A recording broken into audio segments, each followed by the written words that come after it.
আজকের পর্বের দ্বিতীয় প্রতিযোগীকে আসছে কিশোরগঞ্জের বন্ধু মোহাম্মদ নিশাত হাসান রাফি।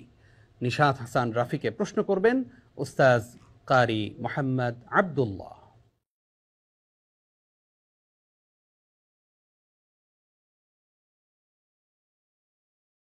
السلام عليكم ورحمة الله وبركاته. أعوذ بالله من الشيطان الرجيم. وما أصابكم من مصيبة فبما كسبت أيديكم ويعفو عن كثير. أعوذ بالله من الشيطان الرجيم. بسم الله الرحمن الرحيم. وما أصابكم من مصيبة فبما كسبت أيديكم ويعفو عن كثير. وما أنتم بمعجزين في الأرض وما لكم من دون الله من ولي ولا نصير. ومن آياته الجوار في البحر كالأعلام إن يشأ يسكن الريح فيظللن رواكد على ظهره إن في ذلك لآيات لكل صبار شكور.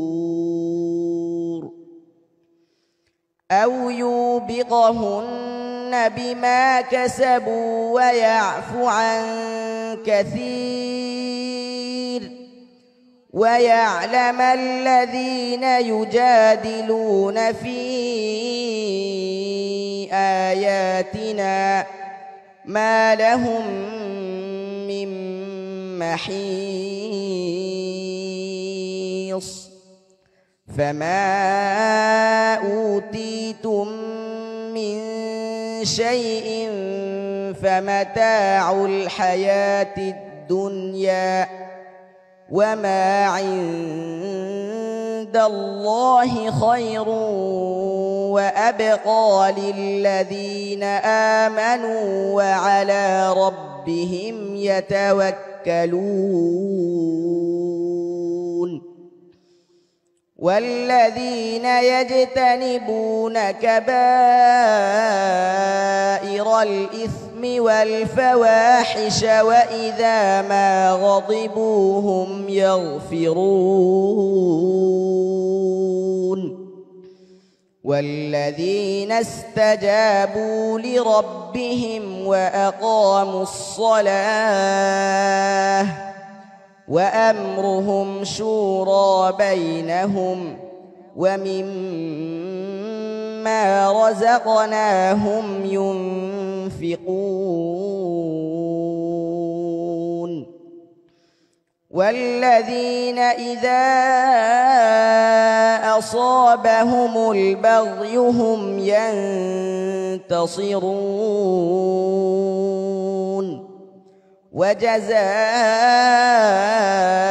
سيئة سيئة مثلها فمن عفا وأصلح فأجره على الله إنه لا يحب الظالمين.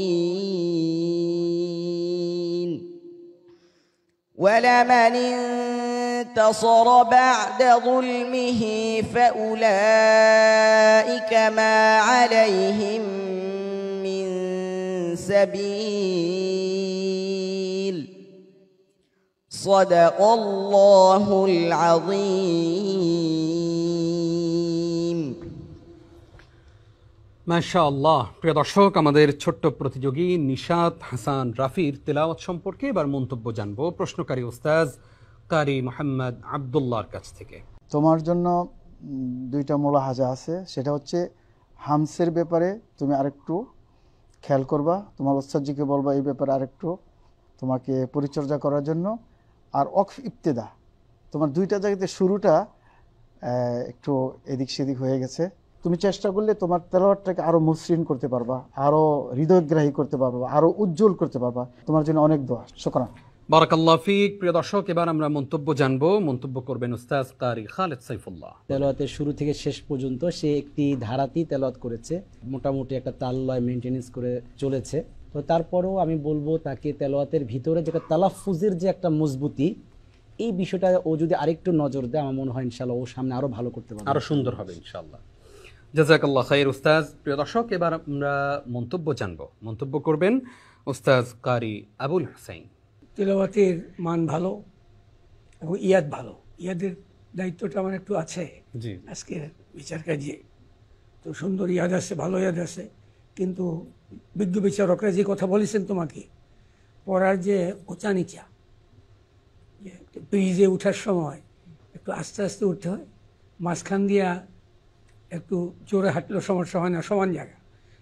যখন তুমি নিচে নামবা তখন আর একটু আস্তে আস্তে দিতে হয়। এইভাবে তেলাওয়াতের মান সুর ঠিক রাখতে হবে। ইনশাল্লাহ আশা করি তুমি ভালো করবে। আমরা দেখছি যে তোমার কপালে মুক্তোর দানার মতো ঘাম জমে আছে। এটা আসলেই আমরা দোয়া করি এটা, এই ঘাম যেন কেয়ামতের দিন সেই কঠিন সময়ে তোমার কাজে আসে।